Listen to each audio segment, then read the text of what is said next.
ತಿಂಗಳ ಟ್ಯಾಕ್ಸ್ ಕಟ್ಟಿ ಕಟ್ಟಿ ಕಟ್ಟಿ ಇದ್ ಮಾಡ್ತೀವಿ. ಆದ್ರೆ ಪೊಲೀಸರು ರೆಸ್ಪಾನ್ಸೇ ಮಾಡ್ಲಿಲ್ಲ. ಇಲ್ಲಾಂದ್ರೆ ಅವ್ರು ಬದುಕ್ತಾ ಇದ್ರು. ಅವ್ರ ಜೊತೆಲೇ ಮಾಡಿಕೊಟ್ಟು ಕಳಿಸ್ಬಿಡಪ್ಪ, ಕೈ ಮುಗಿತೀನಿ ಕಣಪ್ಪ ಅನ್ನಲ್ಲ.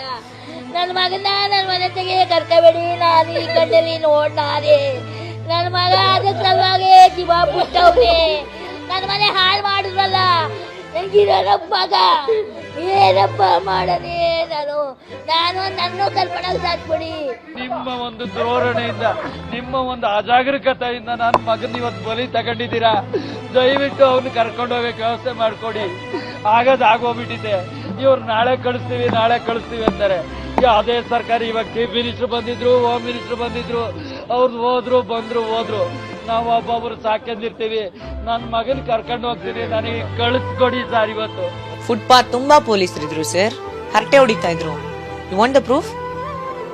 ನೀವು ಬೆಂಗಳೂರಲ್ಲಿ ನಗರದಲ್ಲಿ ಸಿಸಿ ಕ್ಯಾಮ್ರಾಸ್ ಇರುತ್ತಲ್ಲ, ಯಾರೇ ಆಗ್ಲಿ ನಗರ ಕ್ಯಾಮ್ರಾಲಿ ಸಿಸಿ ಕ್ಯಾಮ್ರಾಲಿ ಪೊಲೀಸರು ಹರಟೆ ಹೊಡಿತಾ ಇದ್ರು ನಿಂತ್ಕೊಂಡಂತ ನೀವು ನಂಗೆ ತೋರಿಸಿ ಅದು ನಾನು ಹೇಳಿದ್ದು ಸುಳ್ಳು ಅಂತ ನೀವು ಪ್ರೂವ್ ಮಾಡಿದ್ರೆ, whatever you people say I will do it. ಇದ್ರಲ್ಲಿ ಅಂಗಲಾಚಿ ಬೇಡ್ತಾ ಇದ್ದೀನಿ, ಪ್ಲೀಸ್ ಟ್ರಾಫಿಕ್ ಕ್ಲಿಯರ್ ಮಾಡ್ಕೊಡಿ ಅಂತ ಲಿಟ್ರಲಿ ಅಂಗಲಾಚಿ ಬೇಡ್ಕೊತಾ ಇದ್ದೀನಿ. ಒಬ್ಳೆ ಮಗ ಇದ್ದಾಗ ಒಬ್ಬ ಮಗಳೊಬ್ಳೆ ನೀರೇ ಮಾಡಿಸ್ಬೇಕು ಬಹಳ ಆಸೆ ನನಗೆ. ಮಾಡಿಸ್ದೆ.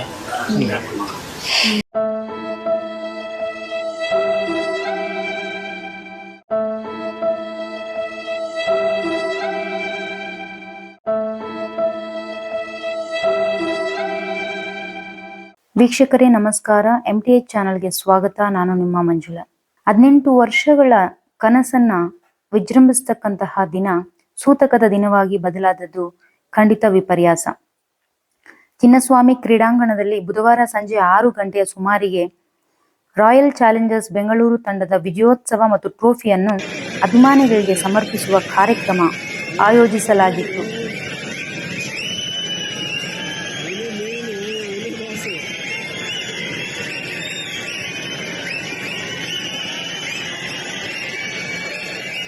ಲಕ್ಷಾಂತರ ಅಭಿಮಾನಿ ಬಳಗವನ್ನ ಹೊಂದಿರುವ RCB ತಂಡವನ್ನ ನೋಡಲು ಜನಸಾಗರ ದಶ ದಿಕ್ಕುಗಳಿಂದ ಕಿಕ್ಕಿರಿದು ಬಂದಿತ್ತು. ಪ್ರೇಕ್ಷಕರ ಗ್ಯಾಲರಿಗಳು ಸಂಪೂರ್ಣ ಭರ್ತಿಯಾಗಿದ್ದು, RCB ಆಟಗಾರರ ತಂಡ ಮೈದಾನವನ್ನು ಸುತ್ತು ಹಾಕಿ ಅಭಿಮಾನಿಗಳಿಗೆ ಕಪ್ಪನ್ನು ಕೂಡ ತೋರಿಸಿ ಸಂಭ್ರಮಿಸಿದರು. ಈ ಕಾರ್ಯಕ್ರಮ ಟಿವಿ ಮತ್ತು ಮೊಬೈಲ್ ಆ್ಯಪ್ಗಳಲ್ಲಿ ಪ್ರಸಾರವಾಗುತ್ತಿದ್ದಂತೆ ಕ್ರೀಡಾಂಗಣದ ಹೊರಗೆ ಜನರು ಹೆಚ್ಚಿನ ಪ್ರಮಾಣದಲ್ಲಿ ಸೇರತೊಡಗಿದರು. ಶುಲ್ಕರಹಿತ ಹಾಗೂ ಭದ್ರತಾ ವೈಫಲ್ಯದಿಂದ ಹಲವು ಜನರು ಮೈದಾನದೊಳಗೆ ಪ್ರವೇಶಿಸಲು ಶತಪ್ರಯತ್ನ ಆರಂಭಿಸಿದರು. ಆದರೆ ಸಂಜೆ 5 ಗಂಟೆಯ ಸುಮಾರಿಗೆ ಕ್ರೀಡಾಂಗಣದ ಪ್ರವೇಶ ದ್ವಾರದ ಬಳಿ ಕಾಲ್ತುಳಿತ ಉಂಟಾಗಿ ಸುಮಾರು 11 ಅಭಿಮಾನಿಗಳು ಮೃತಪಟ್ಟಿರುವುದು ನಿಜಕ್ಕೂ ದುರಂತ.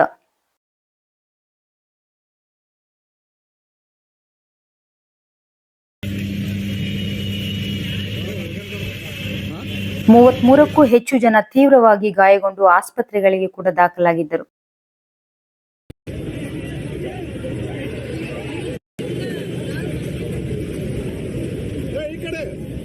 ಹದಿನೆಂಟು ವರ್ಷಗಳ ಕನಸು RCB ಕಪ್ಪನ್ನ ಪಡ್ಕೊಳ್ಬೇಕು ಅನ್ನೋದು. ಆ ದಿನ ಬಂದಾದ್ರೂ ಅದು ಸೂತಕದ ದಿನವಾಗಿ ಬದಲಾಗುತ್ತೆ ಅಂತ ಯಾರೂ ಕೂಡ ಎದುರು ನೋಡಿರಲಿಲ್ಲ. ಚಿನ್ನಸ್ವಾಮಿ ಸ್ಟೇಡಿಯಂನಲ್ಲಿ ಆದಂತಹ ಕಾಲ್ತುಳಿತದ ಪ್ರಕರಣ, ಅದರಲ್ಲಿ ಪ್ರಾಣವನ್ನು ಕಳ್ಕೊಂಡಂತಹ ಸಂತ್ರಸ್ತರ ಪ್ರಾಣಹಾನಿ ಹಾಗೂ ಆ ಕುಟುಂಬಸ್ಥರು ಇವತ್ತಿಗೂ ಕೂಡ ಅನುಭವಿಸ್ತಾ ಇರತಕ್ಕಂತಹ ನೋವು ತುಂಬಾ ಬೇಸರದ ಸಂಗತಿ. ಯಾರದೋ ಸ್ವಾರ್ಥಕ್ಕೆ, ಯಾರದೋ ಬೇಜವಾಬ್ದಾರಿತನಕ್ಕೆ ಅಮಾಯಕ ವ್ಯಕ್ತಿಗಳ ಬಲಿಯಾಗಿದೆ.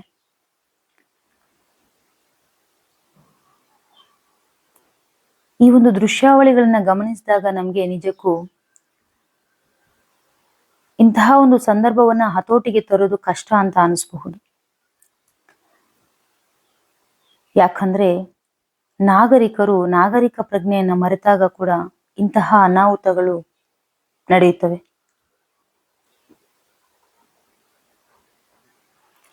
ಲಕ್ಷಾಂತರ ಜನ ನೆರೆದಾಗ ಅಂತಹ ಸ್ಥಳಗಳಲ್ಲಿ ನಾಗರಿಕರು ಕೂಡ ಅವರ ಸಿವಿಕ್ ಸೆನ್ಸ್ ಏನಿದೆ ಅದನ್ನ ಖಂಡಿತ ಹೊಂದಿರಬೇಕಾಗುತ್ತೆ.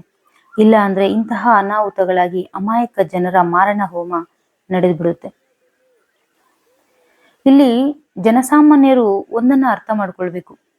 ನಮಗೆ ಅಭಿಮಾನ ಅಂತಕ್ಕಂಥದ್ದು ಇರಬೇಕು, ಆದರೆ ಪ್ರತಿಯೊಂದಕ್ಕೂ ಕೂಡ ಒಂದು ಮಿತಿ ಹೇಗೆ ಅತಿಯಾದ್ರೆ ಅಮೃತ ಕೂಡ ವಿಷವಾಗುತ್ತೋ ಹಾಗೆ ಈ ಅಭಿಮಾನ ಅಂತಕ್ಕಂಥದ್ದು ಕೂಡ ಅತಿಯಾದಾಗ ಅಂಧಾಭಿಮಾನವಾಗಿ ಅದು ನೋವನ್ನು ತಂದುಕೊಡುತ್ತೆ. ಮೇಲ್ನೋಟಕ್ಕೆ ಇದು ಖಂಡಿತ ಸರ್ಕಾರದ ಕಡೆಯಿಂದಲೇ ಬೇಜವಾಬ್ದಾರಿತನ ಹಾಗೂ ಒಂದು ಸ್ವಾರ್ಥಪರ ಉದ್ದೇಶ ಅಂತಕ್ಕಂಥದ್ದು ಎದ್ದು ಕಂಡ್ರು ಕೂಡ ನಮ್ಮ ಜನರಲ್ಲಿ ಕೂಡ ಅರಿವು ಅಂತಕ್ಕಂಥದ್ದು ಖಂಡಿತ ಬೇಕು. ಯಾರ್ದೋ ಅಭಿಮಾನಕ್ಕೆ ನಮ್ಮ ಪರಿವಾರವನ್ನ ಕೂಡ ನಾವು ಕಡೆಗಣಿಸಿ ಎಲ್ಲದನ್ನ ಕೂಡ ಮರೆತು ನಾವು ನಮ್ಮ ಅಂಧಾಭಿಮಾನಕ್ಕೆ ದಾಸರಾಗಿ ಸರ್ವವನ್ನೂ ಕಳೆದುಕೊಂಡಂತಹ ಪರಿಸ್ಥಿತಿ ಈಗ ಎದುರಾಗಿರ್ತಕ್ಕಂಥದ್ದು ನಿಜಕ್ಕೂ ವಿಪರ್ಯಾಸ. ಆಟವನ್ನ ಆಟವಾಗಿ ತಗೊಳ್ಬೇಕಾಗುತ್ತೆ, ಇಷ್ಟ ಆದ್ರೆ ಆನಂದಿಸ್ಬೇಕಾಗುತ್ತೆ. ಅದನ್ನ ನಾವು ಯಾವ ರೀತಿ ವ್ಯಕ್ತಪಡಿಸ್ತೀವಿ ಅಂತಕ್ಕಂಥದ್ದು ತುಂಬಾ ಇಂಪಾರ್ಟೆಂಟ್. ಇಲ್ಲಿ ಸಾಮಾನ್ಯ ಅಭಿಮಾನಿಗಳು ಪ್ರತಿಯೊಬ್ಬರು ಕೂಡ ಕ್ರಿಕೆಟ್ ಮ್ಯಾಚ್ ಆದಾಗ, ಅದರಲ್ಲಿ ನಮ್ಮ RCB ವಿನ್ ಆದಾಗ ಖಂಡಿತ ಪ್ರತಿಯೊಬ್ಬರು ವಿಜೃಂಭಿಸಿದರು. ಮನೆಗಳಲ್ಲಿ ಕೇಕ್ ಕಟ್ ಮಾಡೋದ್ರ ಮೂಲಕ ಅವರ ಆಪ್ತರೊಂದಿಗೆ ಸಂತೋಷವಾಗಿ ಈ ಒಂದು ಸಿಹಿ ವಿಚಾರವನ್ನು ಹಂಚ್ಕೊಳ್ಳೋದ್ರ ಮೂಲಕ ಪ್ರತಿಯೊಬ್ಬರು ಕೂಡ ಈ ವಿಜಯವನ್ನ ಸಂಭ್ರಮಿಸಿದ್ರು. ಆದರೆ ಅತಿಯಾದ ಅಭಿಮಾನಕ್ಕೆ ದಾಸರಾದವರು ತಮ್ಮ ನೆಚ್ಚಿನ ಆಟಗಾರರನ್ನ ನೋಡ್ಬೇಕು ಅಂತ ಹೇಳಿ ಇಂತಹ ಒಂದು ಕಾರ್ಯಕ್ರಮಕ್ಕೆ ಆಗಮಿಸಿ ಇಂತಹ ಒಂದು ಕಾರ್ಯಕ್ರಮಕ್ಕೆ ಹೋಗಿ ತಮ್ಮ ಪ್ರಾಣವನ್ನ ಕಳ್ಕೊಂಡಿರ್ತಕ್ಕಂಥದ್ದು ತುಂಬಾ ಬೇಸರ ಆಗುತ್ತೆ. ಇಲ್ಲಿ ಪ್ರತಿಯೊಬ್ರು ತಿಳ್ಕೊಳ್ಬೇಕಾಗಿರೋದು, ನಿಮ್ಗೆ ನೀವೇ VIPs, ನಿಮ್ಮ ನಂತರ ನಿಮ್ಮ ತಂದೆ ತಾಯಿಗಳು, ನಿಮ್ಮ ಪರಿವಾರ, ಅದಾದ ಮೇಲೆ ಮೂರನೇ ವ್ಯಕ್ತಿಗಳು. ಆದ್ರೆ ಇತ್ತೀಚಿನ ದಿನಮಾನದಲ್ಲಿ ಏನಾಗ್ಬಿಟ್ಟಿದೆ, ಅಭಿಮಾನ ಅಂತಕ್ಕಂಥದ್ದನ್ನ ತುಂಬಾ ತಪ್ಪಾಗಿ ಗ್ರಹಿಸ್ತಾ ಇದ್ದಾರೆ. ಅಭಿಮಾನದಿಂದ ಏನ್ ಮಾಡೋದಕ್ಕೂ ಸಿದ್ಧವಾಗಿದ್ದಾರೆ. ಅಭಿಮಾನವನ್ನ ಯಾವ ರೀತಿ ವ್ಯಕ್ತಪಡಿಸ್ಬೇಕು ಅಂತಕ್ಕಂತಹ ಒಂದು ನಾಗರಿಕ ಪ್ರಜ್ಞೆಯನ್ನ ಕೂಡ ಇವತ್ತಿನ ಜನ ಕಳ್ಕೊಳ್ತಾ ಇದ್ದಾರೆ.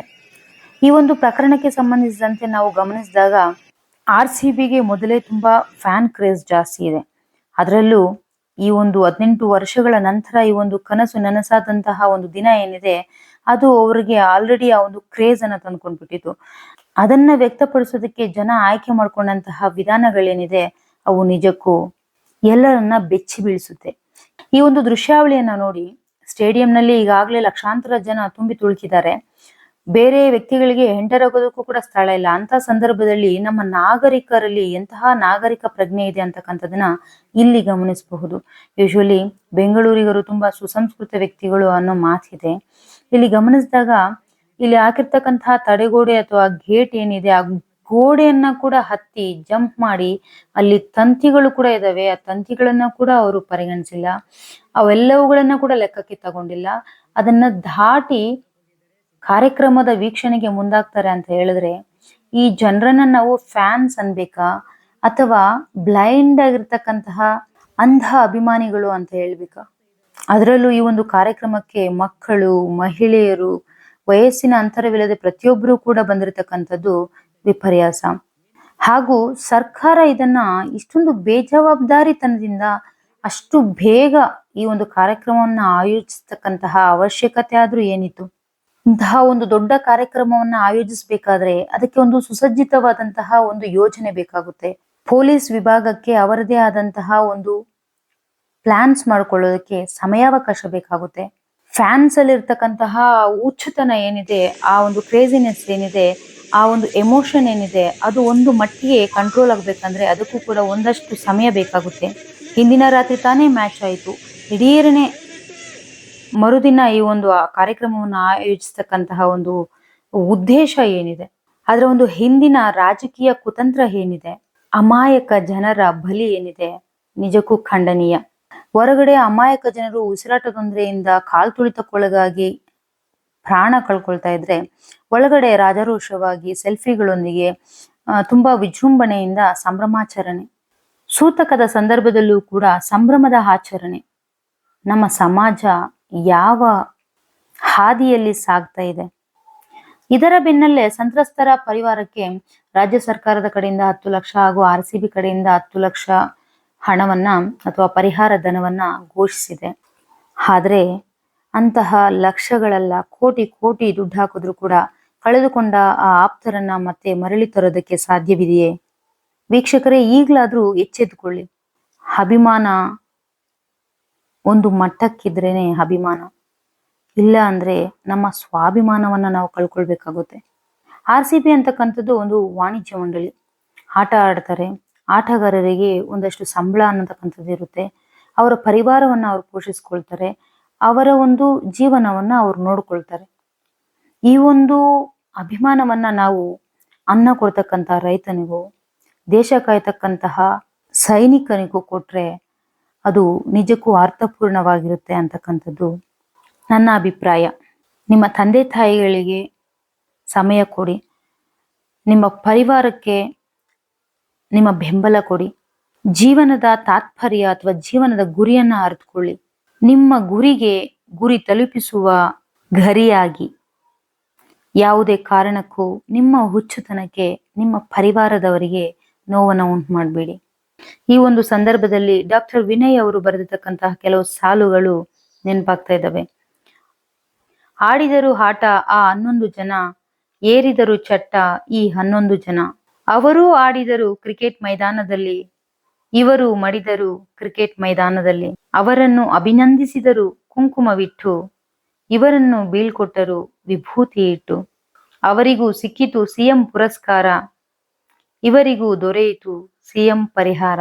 ಅವರನ್ನು ಸ್ವಾಗತಿಸಿದರು ಆನಂದ ಬಾಷ್ಪದಿ, ಇವರನ್ನು ತೊರೆದರು ಅಶ್ರು ಸಂತರ್ಪದಿ. ಅವರೂ 11, ಇವರೂ 11.